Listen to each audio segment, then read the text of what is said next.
Welcome back to सुबह सवेरे पाकिस्तान। हम बात करेंगे आम आदमी की सवारी की, जो कि मज़ीद महंगी होती जा रही है। जापानी और चीनी कंपनी से बात करें तो उन्होंने ईद उल अज़हा से एक रोज़ कबल ही कीमतों में अचानक इजाफा करके ख़रीदारों को भी हैरान कर दिया। बाइक्स की बात कर रहे हैं और मजाज डीलर्स को कीमतों पर नज़र षानी की कोई वजह बताए बगैर जापानी असेंबलर्स ने मुख्तलिफ मॉडल्स की बाइक की जो कीमतें हैं वो 2400 से लेकर तकरीबन 8000 रुपये तक बढ़ाई हैं। और दूसरी जानिब चीनी बाइक बनाने वालों ने भी मकामी सतह पर जो तैयार होने वाले पार्ट्स हैं वो महंगे होने के साथ आलमी मंडियों में खाम माल की कीमत में इजाफे को जवाज़ बनाया और कीमतों में तकरीबन 500 से 2000 रुपये तक का इजाफा किया। अच्छा, गुज़श्ता 4 माह में जापानी कंपनी 3 बार कीमतों में इजाफे कर चुकी है, मगर कोई तफसील नहीं दी गई है। आखिर कीमतें बढ़ाने की वजह क्या है? कार कंपनी से नई ऑटो पॉलिसी के बाद कीमतों में कमी कर दी है, लेकिन नई पॉलिसी के तहत हुकूमत ने कार्स पर मुख्तलिफ टैक्स और ड्यूटी को ख़त्म या कम कर दिया है। हाँ, जिसकी वजह से ये हमने फ़र्क देखा है और अब ऐलानात भी कर दिए गए हैं मुख्तलिफ कंपनीज़ की जानिब से कि जी कि हमने इतनी कीमतें कम कर दी हैं। लेकिन अब हम मोटरसाइकिल्स की बात कर रहे हैं, बाइक्स की बात कर रहे हैं, तो इस इंडस्ट्री के लिए किसी मराद या टैक्स में कमी का ऐलान नहीं किया गया है। इसीलिए वो कह रहे हैं कि जी कि हमने तो कीमतें बढ़ा दी हैं और ख़दशा भी यही जाहिर किया जा रहा है कि बाइक्स की कीमतों में किसी भी वजाहत के बगैर इजाफा हमें नज़र आता ही रहेगा, क्योंकि वो कोई वजाहत नहीं दी जा रही, बस इजाफा किया जा रहा है। अब जापानीज़ अगर हम बात करें असेंबलर्स की तो चौथी मरतबा उन्होंने रीज़न भी नहीं बताई है। इस हवाले से हम बात कर लेते हैं। पार्लिमानी सेक्रेटरी सनअत और तिजारत आलिया हमजा साहब मौजूद हैं। अस्सलाम वालेकुम, गुड मॉर्निंग। आलिया साहबा, गुज़श्ता चंद माह में मोटर बाइक्स की कीमतों में मुसलसल इजाफा देखने में आ रहा है। इसकी वजह क्या है? हुकूमत इस मामले में क्यों कोई किरदार अदा नहीं कर रही है? बिस्मिल्लाहिर्रहमानिर्रहीम, थैंक यू, गुड मॉर्निंग। सबसे पहले तो जी बड़ा अच्छा पॉइंट आपने रेज किया है, लेकिन मैं इससे ये बता दूं कि हुकूमत जो इस वक्त है, हुकूमत तो बहुत ज़्यादा अवाम को रिलीफ देना चाहती है। यहाँ तक आप चाहती है कि प्राइसेस इंक्रीज जो हुई हैं, प्राइसेस इंक्रीज, मैं आपको ये बता दूं कि हुकूमत पाकिस्तान की तरफ से कोई भी FAD मोटरसाइकिल पर नहीं है, लेकिन ये जो इंक्रीज हुआ है, अगर आप ऑल ओवर द वर्ल्ड देखें तो रॉ मटेरियल की प्राइसेस है, स्टील, शीट और एल्युमिनियम, उनमें 100% हुआ है। प्लस हम ये जो फ्रेट कॉस्ट देख रहे हैं, जो फ्रेट कॉस्ट $1400 की थी, अब वो $4000 पर पहुंच गई है। तो ये वो सारी चीजें हैं जिसकी वजह से जो चाइनीज कंपनी है, जो असेंबलर्स हैं, जो उनको है, उनकी प्राइसेस हमें इंक्रीज करनी पड़ी है। अगर आप होंडा की देखें तो होंडा की प्राइसेस इतनी इनहांस नहीं हुई हैं, बट हुकूमत पाकिस्तान की तरफ से किसी किस्म का FAD इसके ऊपर नहीं है। ऑन द अदर साइड हमने इसीलिए अपनी EV पॉलिसी के तहत जो मोटरसाइकिल, हम जो हाइब्रिड और इलेक्ट्रिकल मोटरसाइकिल इस वक्त इंट्रोड्यूस करा रहे हैं, उनके ऊपर, उनके ऑटो पार्ट के ऊपर, यानी अगर मैं ये देखूं कि स्पेसिफिक पार्ट पर हमने मेजर इंसेंटिव दिया है और उसका सेल्स टैक्स भी हमने सिर्फ 1% रखा है। उसका रीजन ये है कि हमारे लोगों का ना सिर्फ उनको कॉस्ट इफेक्टिव मोटरसाइकिल्स मिले, प्लस वो जो उनकी पेट्रोल कंजम्पशन है, उनकी ये जो ऑयल चेंज कंजम्पशन है, उसमें से कोई भी उनकी कॉस्ट को इफेक्ट ना कर सके। ठीक है आलिया साहबा, आप दुरुस्त कह रही हैं। क्वेश्चन आपसे करना है क्योंकि आप लोग इंटरेस्ट ज़्यादा ले रहे हैं। आम आदमी की सवारी है मोटरसाइकिल। अगर मैं अपने स्टूडेंट दौर की बात करूं तो मैंने जो बाइक ली थी उसके सिर्फ स्टिकर तब्दील होते रहे और आज तक सिर्फ स्टिकर तब्दील हो रहे हैं, लेकिन कीमतें बहुत ज़्यादा बढ़ गई हैं चूँकि आप लोग इंटरेस्ट ले रहे हैं। अगर हम भारत की बात करें, कितने नए डिज़ाइन सामने आ गए, उसलिए भी कोई काम किया जा रहा है कि आम आदमी को कोई अच्छे डिज़ाइन की कोई अच्छी मोटरसाइकिल भी मिल सके, सिर्फ स्टिकर ही ना बदलते रहें, कीमतें बढ़ती रहें। देखिए, मैं आपको बिल्कुल, आपने ठीक कहा है, ये हमारे स्टूडेंट्स की सवारी है। अब तो जो हमने EV पॉलिसी के तहत अपनी बच्चियों के लिए भी हमने नए जो है इनके मॉडल्स इंट्रोड्यूस कराए हैं। अगेन वही मैं बात बताऊं कि हम जो इंटरेस्ट ले रहे हैं, हम ये इंटरेस्ट ले रहे हैं कि नए मॉडल्स पाकिस्तान में इसके आने चाहिए, नए और सस्ते मॉडल्स आने चाहिए। जिस तरह से मैंने आपको ये बताया कि EV पॉलिसी के तहत हमारी 2 से 3 कंपनियों को हम लाइसेंस इशू कर चुके हैं, जिसमें से एक कंपनी ने अपनी प्रोडक्शन भी स्टार्ट कर दी है। 3 से 4 महीने में मार्केट में आ भी जाएगी। और उसमें मैं आपको बता रही हूँ, हमने तीनों चीज़ों का ख्याल रखा है। Number 1, that is made in Pakistan, यानी बी पाकिस्तानी बाय पाकिस्तानी। दूसरी चीज़ हमने कॉस्ट इफेक्टिवनेस का, कि वो आवाम को इस कीमत के ऊपर क्योंकि उसके ऑटो पार्ट्स भी यहाँ पर बन रहे हैं तो वो आवाम को, और लोकलाइज है तो वो आवाम को सस्ते रेट पर मिले। थर्ड, जो देखिए आप अगर एक मोटरसाइकिल सवार को उसको एक पेट्रोल की कॉस्ट और एक्सचेंज की कॉस्ट, यानी वो उसको मोटरसाइकिल को चार्ज करेगा और 21 या 100 किलोमीटर तक वो उसको चला सकेगा, उसमें ना उसको कोई ऑयल चेंज की कॉस्ट पड़ेगी ना पेट्रोल की कॉस्ट पड़ेगी। यानी अगर उसका 5,000 का इसमें पेट्रोल का खर्चा आता है तो दैट विल कम टू 1/3, यानी 1,000 के अंदर प्लस उसकी बैटरी जो होगी वो it will be for a longer period. तो द रीजन इज कि इस वक्त हुकूमत इसकी कोशिशें कर रही है। ऑन द अदर हैंड ना सिर्फ हम ये कोशिश कर रहे हैं कि नए मॉडल्स इंट्रोड्यूस कराएं, प्लस वी आर प्लानिंग कि हम एक जो मोटरसाइकिल लेने वाला है उससे मेरी कार के तहत उससे 650 सीसी, 800 सीसी या 1000 सीसी की गाड़ी पर कन्वर्ट करें ताकि वो अपनी फैमिली को एक अच्छी तरह से एक अच्छी सवारी प्रोवाइड करें। बिल्कुल ठीक है आलिया साहिबा, साथ ये गाड़ियों की भी बात कर लेते हैं। ओन का जो मामला था उसके ऊपर हुकूमत ने खासी सख्ती करने का फैसला किया था, लेकिन अभी कुछ शिकायतें ओन के हवाले से आ रही हैं कि गाड़ियों के लिए ओन लिया जा रहा है, उस लिए अब हुकूमत क्या कर रही है? देखिए जी, मैं इसमें आपको बता दूं कि फर्स्ट टाइम इन और ऑटो पॉलिसी हमने ये कहा है कि कार्गो प्लस 3% उनको जुर्माना किया जाएगा। होता ये था कि आप रजिस्ट्रेशन किसी और के नाम से कराते थे, गाड़ी कोई और खरीद के ले जाता था। Now this is online system. When there is an online system तो आप खुद से उसको ट्रैक कर सकते हैं, और अगर कंपनी आपसे अगर दे कमिटेड यू कि उसने 60 डेज में आपको गाड़ी डिलीवर करनी है, if they are not doing it in 60 days तो उनको आपको जुर्माना देना पड़ेगा। तो ये ऑन की बीमारी तो हम इंशाल्लाह खत्म करने जा रहे हैं, बिकॉज वी नो कि अवाम एक तो आप गाड़ी वो एक गाड़ी पर इंटरेस्टेड होते हैं, प्लस उनको एक ऑन मनी पे करके एक एक्स्ट्रा पेन दिया जाता है। तो ये जो पॉलिसी है इसके तहत दे विल बी चार्ज, यानी car manufacturers will be charge अगर वो ऑन मनी की तरफ जाएंगे या वो अवाम को टाइम पर डिलीवरी नहीं करेंगे। तो बेसिकली हुकूमत की पॉलिसी इस दफा totally in the favour of जो परचेजर है, जो हमारे लोग हैं उनकी फेवर में, रादर देन कि पहले कार मैन्युफैक्चरर्स को फेवर किया जाता है। ठीक है आलिया साहब, बहुत शुक्रिया आपका। सबसे पहले पाकिस्तान से आप बात थी और आपने देखा उन्होंने फ्रेट चार्जेस के हवाले से बताया कि बाइक्स की कीमतों में जो इजाफा हो रहा है, लेकिन वो कोशिश कर रहे हैं 4 महीने तक एक जो है लोकली असेंबल्ड जो है लोकली मैन्युफैक्चर्ड जो है वो बाइक आ जाएगी और उसका डिज़ाइन भी कुछ बेहतर होगा, मॉडल भी नए होंगे। क्योंकि अब जब हम देख रहे होते हैं अपने हमसाया ममालिक के अंदर तो वहाँ पर इतनी कीमत के अंदर बहुत अच्छी बाइक्स भी मिल जाती हैं, लेकिन पाकिस्तान के अंदर सिर्फ स्टिकर तब्दील होता है, डिज़ाइन एक कुछ तब्दील बिल्कुल ऐसी है। अच्छा, बल्कि कीमतें तब्दील हो रही होती हैं, कीमतें तब्दीली होती हैं, लेकिन इसके साथ साथ हम देखते हैं कि जो इलेक्ट्रिक बाइक्स आ रही हैं वो लोग कह रहे हैं कि शायद जो आवाम है वो लोग उस डिज़ाइन में ऐसे रच बस गए कि वो शायद दूसरी तरफ स्विच भी नहीं करना चाह रहे, तो वो भी उनको अब इलेक्ट्रिक बाइक्स भी इसी तरह से आ रही है। नया मोबाइल आता है,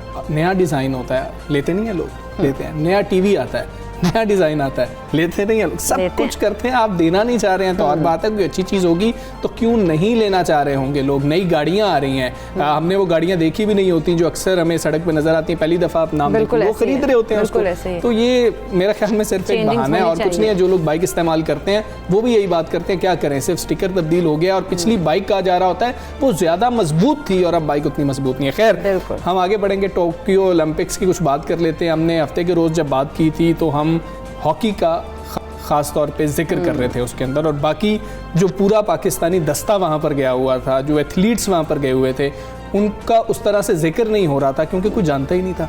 और हमने जिस तरह से देखा कि उनके जो फंड्स थे एथलीट्स के वो वापस कर दिए गए थे, उनकी ट्रेनिंग्स वैसी नहीं हुई थी, सारी चीज़ें थी, कोई उम्मीद ही नहीं थी। और जब उम्मीद ना हो और इतनी बेहतरीन कारकर्दगी दिखाई जाए तो उसको सराहना भी बहुत ज़रूरी है, वो हमारी जिम्मेदारी है। बिल्कुल हमारी जिम्मेदारी भी और बहुत ज़रूरी भी है। पाकिस्तानी जो तालिब इल्म था, पाकिस्तानी जो था वो था तलहा, सॉरी, वो जो है उसने मेडल तो नहीं जीता, लेकिन जो उसने वेट लिफ्टिंग की जो कैटेगरी में उसने मुकाबला किया है उसको हमें सराहना चाहिए, क्योंकि उन्होंने शानदार परफॉर्मेंस दिखाई है जिससे लोगों ने भी बहुत ज़्यादा अप्रिशिएट किया, और हम भी अप्रिशिएट करने के लिए उनको आज डिस्कस भी करें अपने प्रोग्राम। बहुत ज़्यादा ज़रूरी है। 67 kg ये कैटेगरी थी वेट लिफ्टिंग की, और तलहा आए, मैं उस वक्त देख रहा था, अब हमें इतने रूल्स को तो नहीं पता था क्योंकि वेट लिफ्टिंग के उस तरह से मुकाबले ही नहीं देखे हुए थे, लेकिन पहले 3 जब मतलब कि 3 दफ़ा आके, जब 3 राउंड कह लें या वो एक ही राउंड था, 3 दफ़ा आके जब तलहा ने आके ये और टॉप पे चले गए। तलहा ने कोई उनका मिस नहीं हुआ, उन्होंने तीनों दफ़ा जो है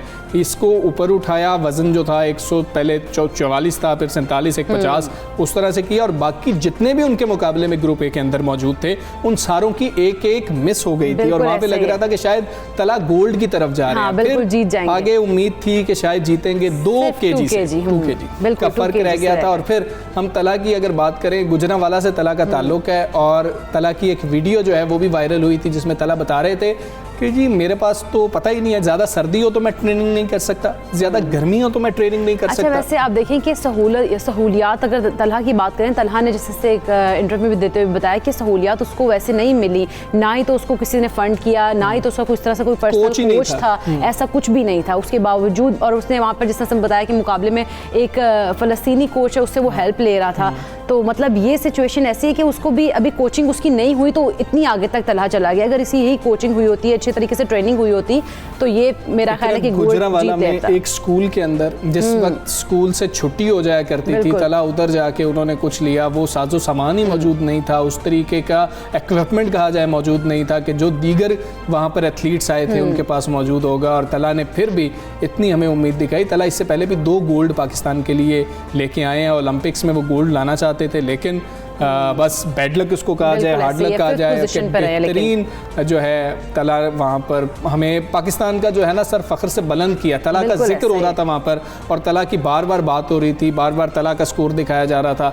तो यही बहुत बड़ी बात है। अगर इन लोगों में इन्वेस्ट किया जाए, इन लोगों को वो सहूलियात दी जाएँ जो इंटरनेशनल प्लेयर्स को मिलती हैं, तो पाकिस्तान क्यों गोल्ड नहीं ला सकता। ऐसे ही हमेशा अब जिस तरह 5th पोजीशन पे तलहा आया है, मैं तो कहती हूँ अगर हमजा इस तरह से इनको अच्छे तरीके से इनकी ट्रेनिंग की जाए तो हर मैं कहती हूँ शोबे में पाकिस्तानी जो है वो पहले नंबर पे होंगे और गोल्ड मेडल लेकर आएंगे। बिल्कुल ऐसे ही है। और ये तो बाद में जिस वक्त मीडिया पे खबर आई है तो लोगों ने तलहा के बारे में सिर्फ शायद पढ़ा या देखा है। उस वक्त जिस वक्त मुकाबला हो रहा था और अगर आप लोग फॉलो कर रहे थे उस मुकाबले को तो लग रहा था कि तलहा गोल्ड लेने के लिए जा रहा है। आप मतलब बिल्कुल ऐसे ही लग रहा था कि तलहा गोल्ड की तरफ जा रहे हैं। एक अंदर मिस हुआ और उसकी वजह से तलहा जो है 320 kg मेरा ख्याल है गालिबन तलहा ने जो है टोटल उठाया। खैर वेल डन तलहा, और जितनी भी तारीफ की जाए वो कम है और हम उम्मीद कर रहे हैं कि कोई और गोल्ड लेके आए। बिल्कुल हम उम्मीद करते हैं कि कोई और तो हो जो गोल्ड लेके आए और आखिर हम कहेंगे कि तलहा जो है आगे ट्रेनिंग मजीद बेहतर करें। चैंपियन है। बिल्कुल तलहा चैंपियन तो है लेकिन आगे हमें गोल्ड भी चाहिए कि हमें तलहा नेक्स्ट टाइम जो है दोबारा से पार्टिसिपेट करें अच्छी ट्रेनिंग के साथ और गोल्ड मेडल लेकर आए। अच्छा आगे बढ़ते हैं और ओलंपिक से जो उम्मीदें हैं वो थोड़ी सी बढ़ाई हैं तलहा ने। उसके बाद हम बात करेंगे सूबा सिंध की वज़ीर आला सिंध सैयद मुराद अली शाह ने सिंध में सियासी बुनियादों पर अब बल्दियाती इंतखाबात कराने का ऐलान किया। अच्छा उन्होंने अपने एक बयान में कहा है कि आम इंतखाबात से कबल ही सिंध में बल्दियाती इंतखाबात होंगे और ये सियासी जमातों की बुनियादों पर होंगे। और मुराद अली शाह ये कह रहे थे कि मरदमशुमारी में सिंध की आबादी कम दिखाई गई है, ताहम सिंध में बल्दियाती इंतखाबात ऐसे कराए जाएंगे जिस पे किसी को कोई एतराज़ ही नहीं होगा।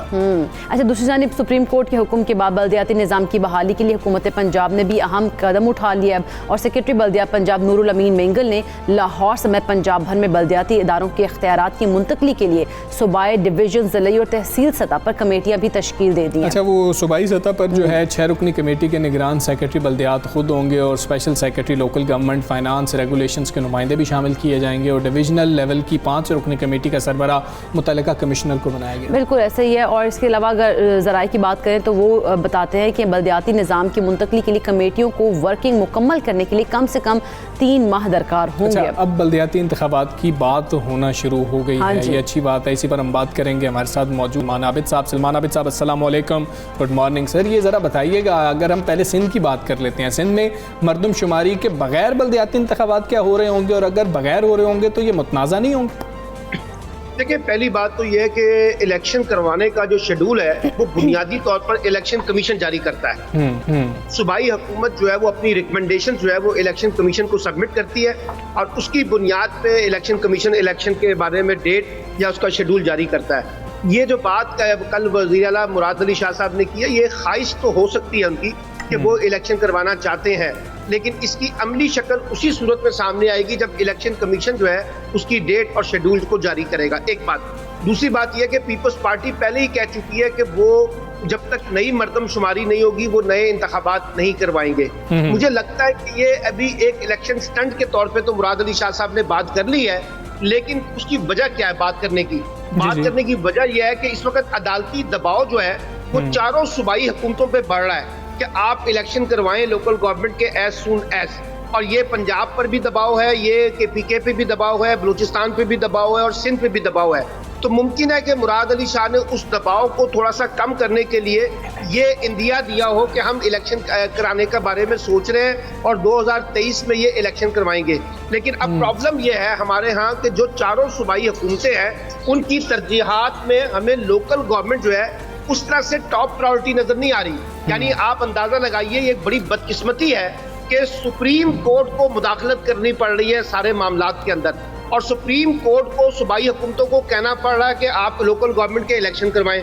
और पंजाब में भी जो लोकल गवर्नमेंट इंस्टीट्यूशन बहाल हुए हैं वो सुप्रीम कोर्ट की हुक्म के ऊपर बहाल हुए ना। इसलिए मैं ये कह रहा हूँ कि जो काम सूबाई हुकूमतों को करना चाहिए, सियासी और जमहूरी जमातों को करना चाहिए, वो इसमें ताखीरी हरबे इख्तियार कर रहे हैं। और मैं नहीं देख रहा अभी फौरी तौर पे सिंध में भी कोई लोकल गवर्नमेंट के इलेक्शन हो सकेंगे, क्योंकि सिंध हुकूमत जो है वो भी इन मामलात को टालने की कोशिश करेगी। ठीक है सलमान साहब, ताखीरी जो आप कह रहे हैं ताखीरी हरबे इस्तेमाल की जा रही है, कि इसकी वजह क्या है, क्यों ऐसा किया जा रहा है? देखिए उसकी बड़ी सिंपल सी वजह यह है कि पंजाब के चारों सूबों के अंदर जो इलेक्टेड रिप्रेजेंटेटिव्स हैं, जिनको हम MPAs MNAs कहते हैं, ये अपने अपने सूबों में पॉलिटिकल डेवोल्यूशन के लिए तैयार नहीं है। और ये चाहते हैं कि जो तरक्याती फंड्स हैं उन पर कंट्रोल जो है वो सूबाई हुकूमतों का या सूबाई अरकान असम्बली का या नेशनल अरकान असम्बली का हो। और इसी के साथ साथ जो आपकी ब्यूरोक्रेसी है वो भी नहीं चाहती कि डेवोल्यूशन जो है वो ट्रांसपेरेंट तरीके से नीचे जाए, क्योंकि अगर डेवोल्यूशन नीचे जाएगी तो फिर इलेक्टेड रिप्रेजेंटेटिव्स को पावर मिलेंगी ना। अब इस वक्त देखिए एंजॉय कौन कर रहे हैं? आपके कमिश्नर्स एंजॉय कर रहे हैं, आपकी ब्यूरोक्रेसी एंजॉय कर रही है, क्योंकि इख्तियारात का मुंबा जो है वो इस वक्त ब्यूरोक्रेसी बनी हुई है चारों सूबों में।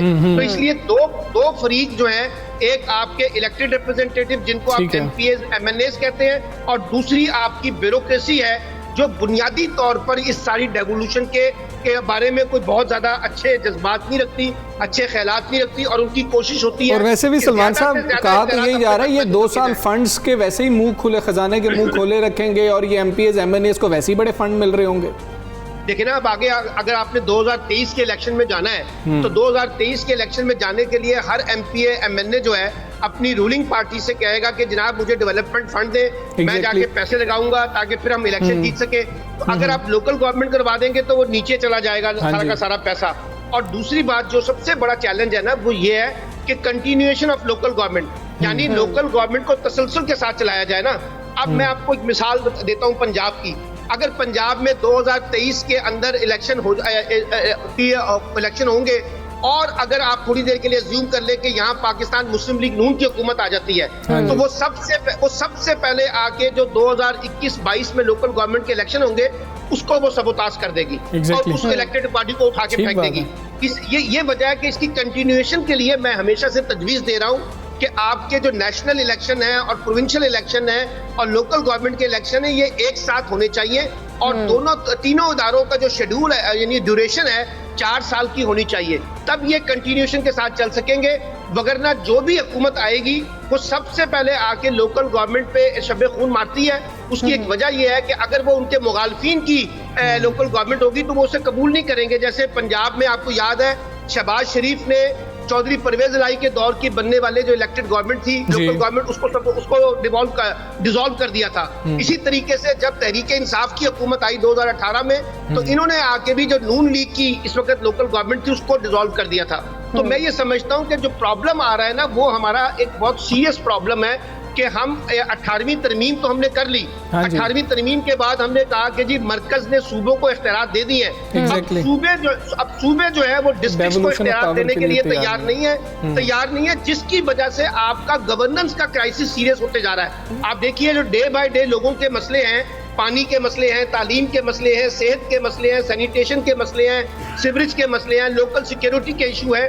यहाँ सबसे ज्यादा प्रॉब्लम लोगों को फेस करना पड़ रहा है क्योंकि आपके पास कोई इलेक्टेड लोकल गवर्नमेंट नहीं है।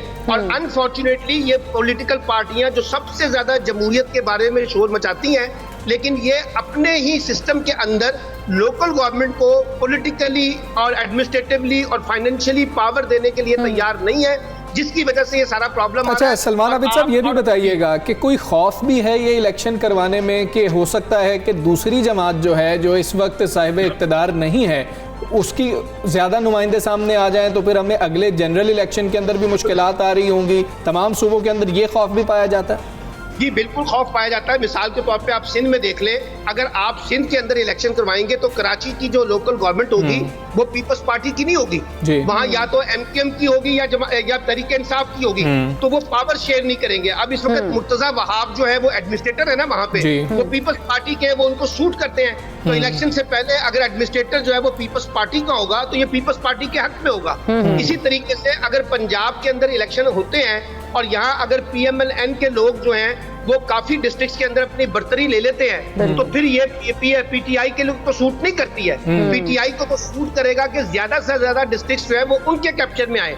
तो इसलिए ये भी एक प्रॉब्लम है कि जो भी इलेक्टेड गवर्नमेंट आती है वो ये नहीं चाहती कि लोगों के मुंतखब नुमाइंदे आए, वो चाहती है कि लोगों के मुकाबले में उनकी जमातों के मुंतखब नुमाइंदे आए। यानी हर सूरत में हम अपने लोगों को लाकर निजाम को यरगमाल बनाना चाहते हैं और पर कैप्चर करना। बिल्कुल ऐसे ही है, पार्टीज ये चाहती हैं कि वो चीजें हों कि जो उनको सूट करती हैं, जो आवाम को सूट करता है वो कोई भी नहीं सोच रहा होता। बहुत शुक्रिया सलमान आबिद साहब, आप हमले पे हमारे से बात कर रहे थे। आप देखते हैं कि थोड़ी सी हलचल तो हो रही है और आम आदमी यही चाहता है कि जब वो एक नुमाइंदे के पास जा सकेगा, उससे बात कर सकेगा, वही उसका जो मतलब बलदियाती इंतखाबात हुए होंगे तो फिर ही कुछ उसका हल निकल सकता है। अब देखेंगे क्या होता है इसका फ्यूचर। यहाँ पर हम ब्रेक लेते हैं, ब्रेक के बाद वापस आते हैं। Stay with us.